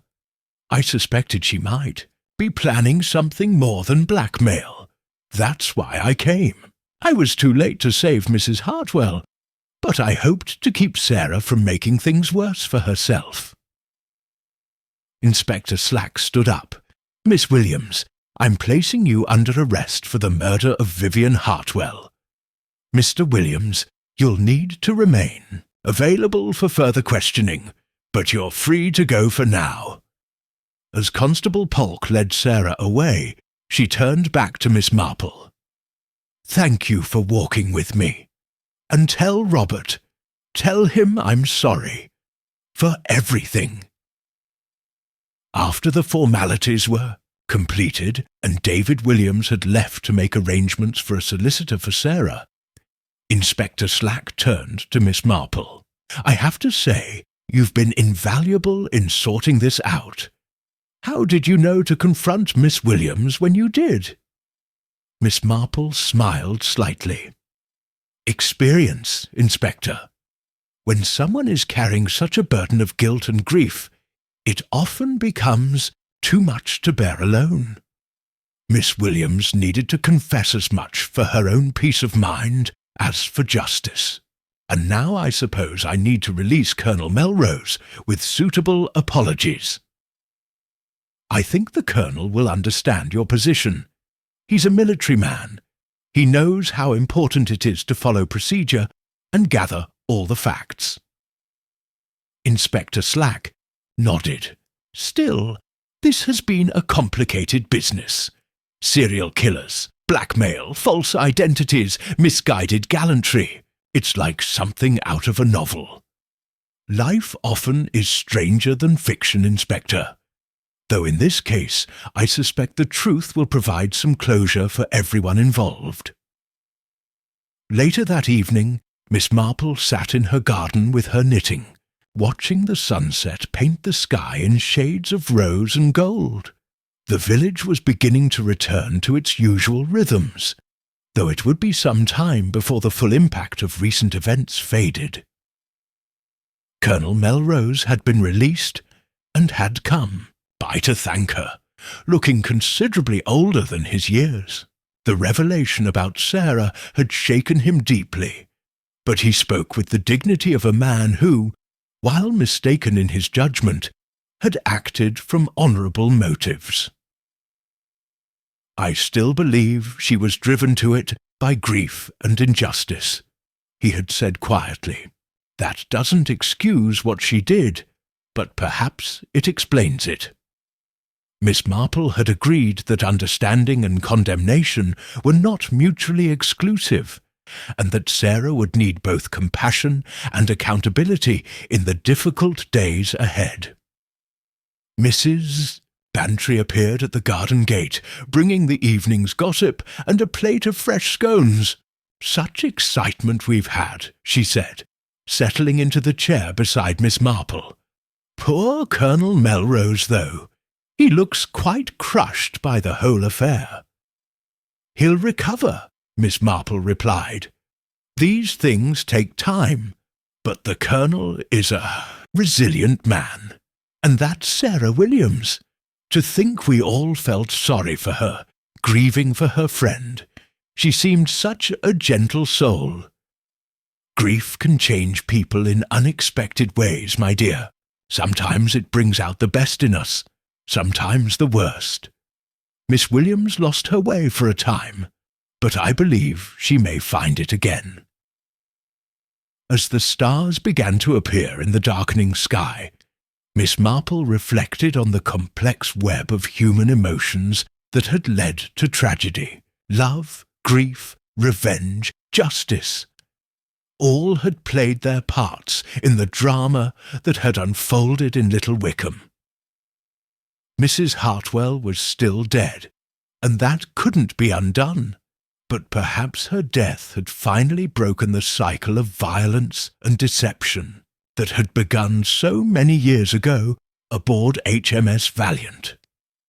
James Williams could rest in peace. His brother could stop his quest for vengeance, and Sarah could begin the long road towards some kind of redemption. The brass button lay on Miss Marple's side table, a small thing that had helped unravel such a large mystery. Tomorrow she would return it to David Williams, along with her hope that he could finally lay his brother's ghost to rest. For now, though, she was content to sit in her garden and watch the peaceful village settle into evening. Little Wickham had weathered another storm, and like the hardy roses in her garden, would bloom again in time. Chapter 10. Aftermath and Understanding. 3 weeks had passed since Sarah Williams's arrest, and Little Wickham was gradually finding its equilibrium again. The sensation-seekers from neighbouring villages had gone home, the reporters had found other stories to pursue, and the villagers were beginning to speak of other matters besides murder and blackmail. Miss Marple was watering her roses in the early morning sunlight when she noticed David Williams walking slowly up the path to her cottage. He carried a small parcel under his arm and moved with the careful deliberation of a man who had finally found some measure of peace. "Good morning, Mr. Williams," she called out pleasantly. "How lovely to see you." "Miss Marple." He paused at her gait, his expression grave but no longer haunted. I wanted to thank you before I leave Little Wickham, and to return something that belongs with this story." He handed her the parcel, which she opened to reveal a framed photograph of a young naval officer in dress uniform. James Williams, she realized, seeing the family resemblance to David. "I thought you might like to have this," David said quietly, "as a reminder that good people can be destroyed by evil ones, but their memory can still bring justice in the end." Miss Marple studied the photograph, seeing intelligence and integrity in the young man's face. "He looks like someone who would have made a fine officer and an honourable man. He was both until she destroyed him." David's voice carried old pain, but no longer the burning anger that had driven him for so many years. "Sarah wrote to me from prison. She wanted me to know that she never intended for James to die. She truly believed she could save him from Mrs. Hartwell's influence. And do you believe her?" David was quiet for a moment. "I believe she loved him in her way. But love isn't enough when it's mixed with revenge and hatred. She let those feelings poison everything good between them." They stood in comfortable silence before David continued. "I've decided to return to India. There's nothing left for me in England now. The quest that brought me back here is finished. And Sarah, she'll stand trial in 3 months.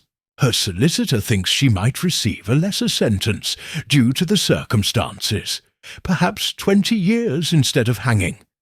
It's more mercy than she showed Mrs. Hartwell." Miss Marple nodded thoughtfully. "Justice tempered with understanding. I think that's what your brother would have wanted." After David left, Miss Marple placed the photograph on her mantelpiece next to the brass button she had kept. Together, they told a story of how the past could reach into the present with devastating effect, but also how truth and justice could eventually prevail. Later that morning, she encountered Colonel Melrose at the post office. The past weeks had aged him visibly, but he carried himself with the dignity of a man who had learned difficult lessons about trust and judgment. "Miss Marple," he greeted her with a sad smile, "I trust you're well?" "Quite well, thank you, Colonel. And yourself? I hope you're managing to find some peace after everything that's happened." He considered her question carefully. "I'm learning to distinguish between the woman I thought I loved and the woman she actually was. It's harder than one might expect." "Love has a way of seeing what it wishes to see," Miss Marple observed gently. "That doesn't make you foolish, merely human. Perhaps, though I can't help but wonder if there were signs I chose to ignore. Looking back, there were moments when she seemed different, harder than I'd thought. But I attributed it to her grief over losing her friend. We see what we're prepared to see, Colonel. Sarah Williams was a master at presenting herself as she wished to be perceived. Even Mrs. Hartwell was deceived for years." Colonel Melrose picked up his mail, then paused. "I've been thinking of leaving Little Wickham. Too many painful memories. Here, sometimes a change of scene can be healing," Miss Marple agreed, "though I've found that running from pain rarely makes it disappear entirely." "Wise words, as always. Perhaps I'll give it more time." That afternoon brought another visitor to Miss Marple's cottage. Mrs. Clement from the vicarage arrived with the latest village news and a request for assistance with the church jumble sale. "Such a strange time we've had," Mrs. Clement mused, over tea. "Poor Mrs. Hartwell, for all her faults, didn't deserve to die that way. and that Sarah Williams seemed like such a nice woman. Shows you never really know people, doesn't it? I think we knew exactly who she was, Miss Marple replied thoughtfully. A woman consumed by grief and anger, who lost sight of right and wrong in her quest for justice. The tragedy is that she might have found peace if she'd chosen forgiveness over revenge. Do you think Mrs. Hartwell really killed all those husbands? Miss Marple considered this carefully. The evidence suggests she was responsible for at least some of their deaths. But we'll never know the complete truth now. Perhaps that's for the best. Some secrets die with those who kept them. Mrs. Clement shuddered slightly. To think she was planning another marriage, possibly to Colonel Melrose. The poor man had such a narrow escape. Indeed, though I suspect Mrs. Hartwell might have genuinely cared for the Colonel. Even the most calculating hearts can sometimes find unexpected affection. As evening approached, Miss Marple took her usual walk through the village. The shops were closing, children were being called in for supper, and the normal rhythms of life were reasserting themselves. She paused at the cottage where Mrs. Hartwell had lived, now empty and waiting for new tenants. The garden was overgrown already. The roses Mrs. Hartwell had tended beginning to run wild. Nature had a way of reclaiming what had been cultivated, Miss Marple reflected. Perhaps there was a metaphor there about how civilization was a thin veneer over deeper, more primitive instincts. She noticed fresh flowers on the small memorial stone that had been placed near the gate, white lilies, a symbol of rebirth and redemption. Someone in the village still remembered Mrs. Hartwell with kindness, despite everything that had been revealed. Walking home as the first stars appeared, Miss Marple reflected on the complex chain of events that had brought such turmoil to their peaceful village. A young naval officer's idealism had led to his destruction. His sister's love for him had twisted into deadly vengeance. A calculating woman's greed had created victims across decades. And an honourable soldier's misguided gallantry had nearly led to his destruction. Yet from this tangle of human frailty and evil, some good had emerged. Truth had been revealed, justice had been served, and the innocent had been protected. The cycles of deception and revenge had finally been broken, allowing healing to begin. Miss Marple reached her cottage and settled into her favourite chair with her knitting. Tomorrow would bring new days, new challenges, perhaps new mysteries. But tonight, Little Wickham was at peace, and that was enough. She picked up the photograph of James Williams, studying his young face once more. "Rest well, young man," she murmured softly. "Your story is finally finished, and the truth has set you free." The brass button caught the lamplight, its anchor design gleaming softly. Tomorrow she would put it away in her drawer with other mementos of past mysteries. But tonight it served as a reminder that no secret stayed buried forever, and that justice, though sometimes delayed, had a way of finding the light. Chapter 11. A New Beginning. 6 months had passed since Sarah Williams's trial and conviction. She had received 25 years for the murder of Vivian Hartwell. A sentence that Inspector Slack had privately confided to Miss Marple was both just and merciful, given the circumstances of the case. The courtroom had heard the full story of James Williams's destruction, Mrs. Hartwell's alleged crimes, and the web of revenge that had ultimately ensnared everyone involved. Little Wickham had largely returned to its peaceful rhythms, though. subtle changes remained. The cottage where Mrs. Hartwell had lived now housed a young couple with twin daughters, their laughter echoing through the garden, where once only secrets had grown. The roses had been pruned back and were thriving under new care, as if responding to the lighter atmosphere that now surrounded the property. Miss Marple sat in her garden on a crisp autumn morning, enjoying the last warmth of the season, while working on a christening gown for her great-niece's baby. Her fingers moved efficiently through the delicate stitches as she watched the village wake up around her. Colonel Melrose appeared at her gate, walking with the healthy stride of a man who had found new purpose. He looked years younger than he had during those dark weeks of the investigation, though silver threads now marked his temples that hadn't been there before. "Good morning, Miss Marple. I hope I'm not disturbing you." "Not at all, Colonel. Please do come in. You look well. I trust your new venture is agreeing with you." He settled into the garden chair beside her, his expression more animated than she'd seen it in months. "Very much so. The teaching position at the military academy has been exactly what I needed. Young minds, fresh starts, important work. It's given me a sense of purpose again." "I'm so pleased to hear that. And how are you finding the adjustment to living in town rather than our quiet village?" "It's been good for me, I think, though I confess I miss certain aspects of Little Wickham." He paused, seeming to gather his thoughts.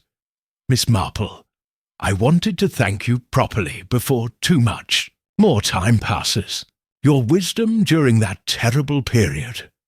I don't know how I would have navigated it without your guidance. You would have found your way, Colonel. Good people usually do, given time. Perhaps.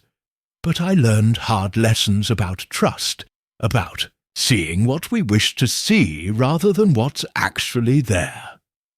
I thought I understood people, having commanded men in wartime. But Sarah Williams showed me how much I still had to learn about human nature." Miss Marple set down her needlework and looked at him thoughtfully. "We all have blind spots, particularly when our hearts are involved. What matters is that you learned from the experience without becoming bitter. I've tried not to let it poison my ability to trust again. In fact," he smiled a bit sheepishly, "I've been seeing someone. Margaret Howard, a widow from the town. She's a librarian, completely different from Sarah. Honest, straightforward, no hidden depths or mysterious past. How lovely. I'd like to meet her sometime. I'll arrange it. She's heard quite a lot about you already. Your reputation for solving mysteries preceded you even to our town." They sat in comfortable silence for a while, watching Mrs. Bantry's cat stalk something invisible across the green. Then Colonel Melrose spoke again. "I received a letter from David Williams last month. He's settled well in India, taken a position with a tea plantation. He mentioned that he planned to marry a young woman from a military family who lost her brother in the same conflict that took his friend. It seems they understand each other's grief." "That's wonderful news. I'm glad he's found peace and companionship." He also wrote that Sarah has been moved to an open prison and is working in the library there. Apparently, she's been helping other inmates with their letters and legal documents. Perhaps she's finding her own form of redemption. Miss Marple nodded thoughtfully. "People are rarely entirely good or entirely evil, Colonel.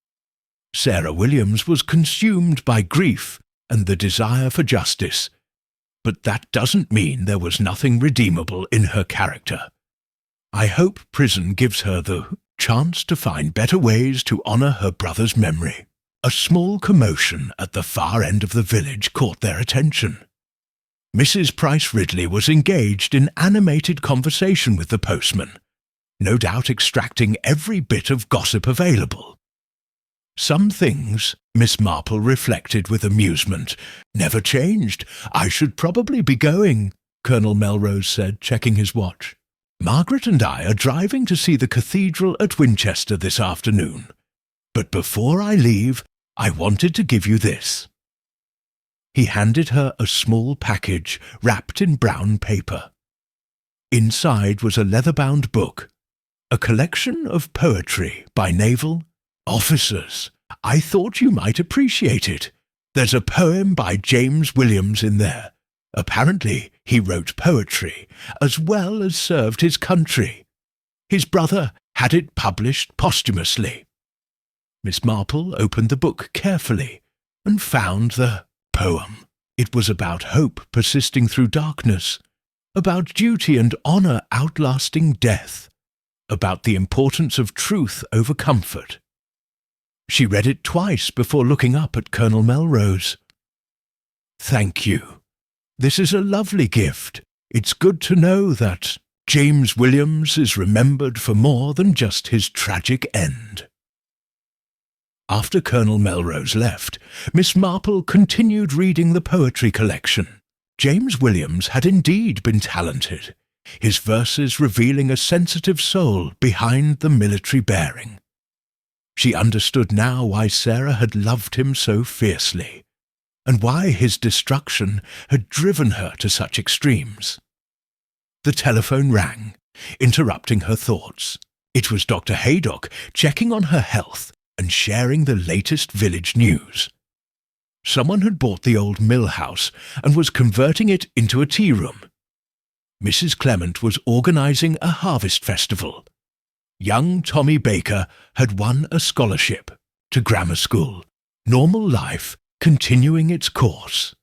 The drama of 6 months ago had become part of Little Wycombe's history, something to be referenced occasionally, but no longer dominating daily conversation. New concerns had taken its place. The unseasonably wet autumn, the rising cost of sugar, whether the new tea room would compete unfairly with the existing establishments. That evening, Miss Marple sat by her fire with the poetry book in her lap and the brass button on the side table beside her. She'd kept it as a reminder, but perhaps it was time to let it go. Tomorrow, she decided, she would donate it to the British Legion along with the book. James Williams deserved to be remembered by those who would understand his service and sacrifice. She thought about the strange chain of events that had brought such turmoil to their peaceful village. Mrs. Hartwell, with her charm and her secrets, had cast a long shadow even in death, but that shadow was finally fading, replaced by the ordinary joys and sorrows of village life. A murder mystery, Miss Marple had learned over the years, was never really just about the murder. It was about the living, how they responded to tragedy, how they found meaning in chaos, how they chose to move forward when the past threatened to consume them. Little Wycombe had chosen healing over bitterness, growth over stagnation, hope over despair. And that, she reflected as she prepared for bed, was perhaps the most important mystery of all. Not why people sometimes chose evil, but why they so often chose good, despite everything. The village settled into another peaceful night, its secrets all told, its ghosts all laid to rest.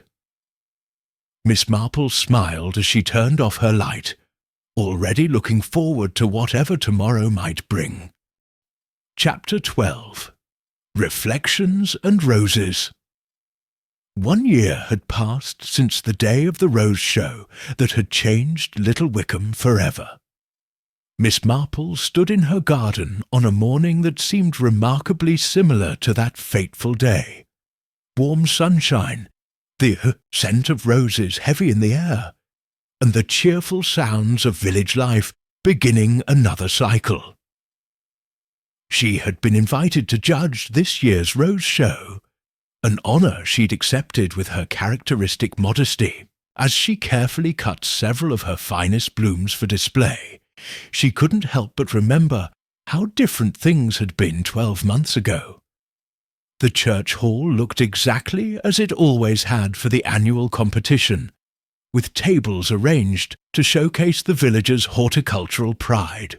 But the atmosphere was somehow lighter, unmarked by the tensions and secrets that had simmered beneath the surface the previous year. Colonel Melrose and Margaret Howard were arranging a magnificent display of hybrid teas near the window. Margaret proved to be exactly as the Colonel had described, a pleasant, straightforward woman with intelligent eyes and a ready smile. She'd integrated easily into village life, bringing fresh energy to the library committee and the local history society. "Miss Marple," Margaret called out warmly, "how lovely to see you.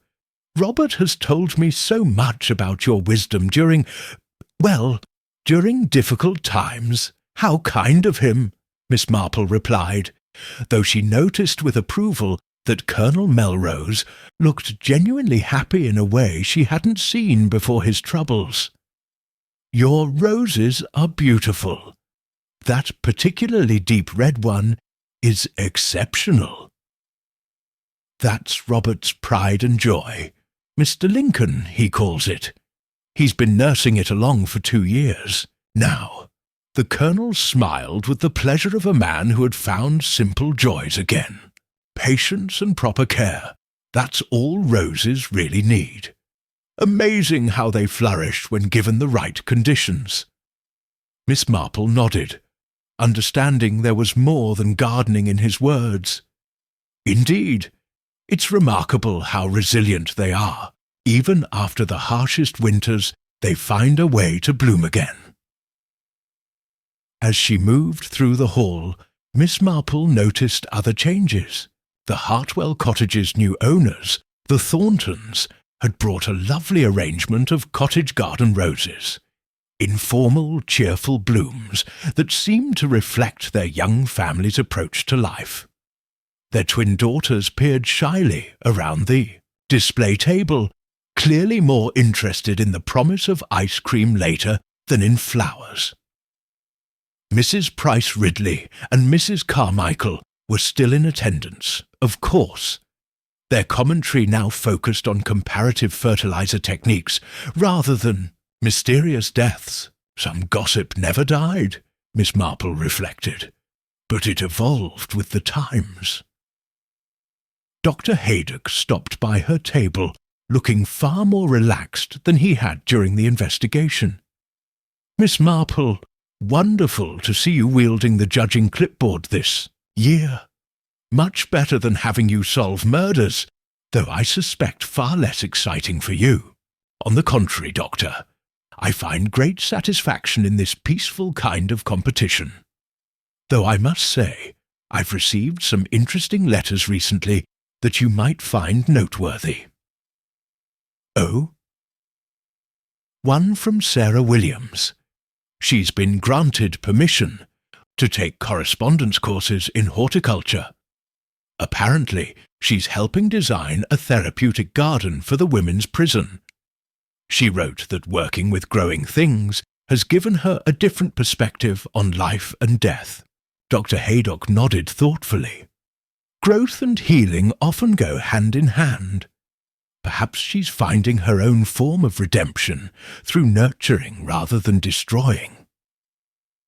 "I like to think so." She also mentioned that she corresponds with David Williams, occasionally. He sent her photographs of the tea plantation where he works. She said the beauty of the place has helped her understand what James might have loved about travel and distant shores. "That's unexpectedly hopeful." Miss Marple smiled. "People have a remarkable capacity for change, given the right circumstances. though it often takes terrible events to create those circumstances. As the judging progressed, Miss Marple found herself in conversation with various villagers about their gardens, their families, their small triumphs and disappointments. Normal life, she reflected, was made up of such ordinary moments. It was easy to forget that during the drama of murder investigations, but it was these simple interactions that truly mattered. Mrs. Clement appeared at her elbow with a cup of tea and a slice of Victoria sponge. "Such a successful show this year, Miss Marple. So much more pleasant than last year's difficulties." "Indeed, though I must say, I believe Little Wickham has learned some valuable lessons from those difficulties. About not judging people too quickly. Among other things, about the dangers of keeping too many secrets, about the importance of facing uncomfortable truths, about the difference between justice and revenge." Miss Marple paused to taste her tea. "But also about the capacity for forgiveness and the possibility of new beginnings." The afternoon progressed with its pleasant rituals of judging, announcing winners and sharing tea. Colonel Melrose's Mr. Lincoln Rose took first prize in its category, while the Thorntons won for Best Cottage Garden Display. Miss Marple was pleased to present Colonel Melrose with the same small silver cup he'd won the previous year, noting how much had changed in the intervening months. "You know," he said quietly as she handed him the trophy, "I almost didn't enter this year. Too many memories. But Margaret convinced me that the best way to honour the past is to continue creating beauty in the present." "Your Margaret sounds like a wise woman." "She is. She's helped me understand that loving someone doesn't mean losing yourself in their darkness. Sometimes the greatest gift you can give someone is to remain true to your own values." As the show wound down and villagers began clearing away their displays, Miss Marple found herself alone for a moment in the now familiar hall. She thought about Mrs. Hartwell, who had attended this same event 1 year ago, carrying secrets that would soon destroy multiple lives. About James Williams, whose death aboard HMS Valiant had set in motion a chain of events that ended in this very hall. About Sarah Williams, whose grief had twisted into such destructive purpose. But she also thought about the resilience of communities, the power of truth to heal even deep wounds, and the way life insisted on continuing despite tragedy. The roses would bloom again next year, as they had for generations before these events, and would for generations after. Mr. Edmonds from the post office approached her as she packed away her judging materials. "Miss Marple, I wanted to thank you for everything you did last year, the way you helped sort out the truth. Well, it meant a lot to all of us. I simply listened and observed, Mr. Edmonds. The truth has a way of emerging on its own, given enough time and attention. Perhaps, but you helped it along when it needed help. That's what neighbours do for each other, isn't it?" As Miss Marple walked home through the village in the golden afternoon light, she reflected on Mr. Edmonds's words. Neighbours helping each other. That was indeed what it was all about, not just in times of crisis, but in the day-to-day business of living together in a small community. She paused at the war memorial in the village square, where someone had placed fresh flowers. A small plaque had been added since her last visit, in memory of all those who served, including Lieutenant Commander James Williams, HMS Valiant. The gesture touched her deeply. Whoever had arranged it understood that James deserved to be remembered not as a tragedy, but as a young man who had tried to do his duty. The brass button she had once found was now part of a display at the British Legion, where it served as a reminder of naval service and sacrifice.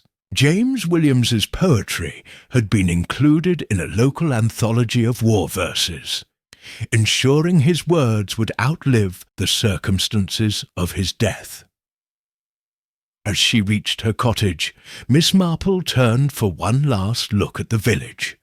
Little Wickham spread out before her in the evening light, peaceful and prosperous, carrying its scars invisibly, but moving forward with hope. Tomorrow would bring new days, new challenges, perhaps new mysteries to solve. But tonight she was content to water her roses and prepare for another peaceful evening, grateful for the ordinary miracle of a community that had survived its darkest hour and chosen to embrace the light.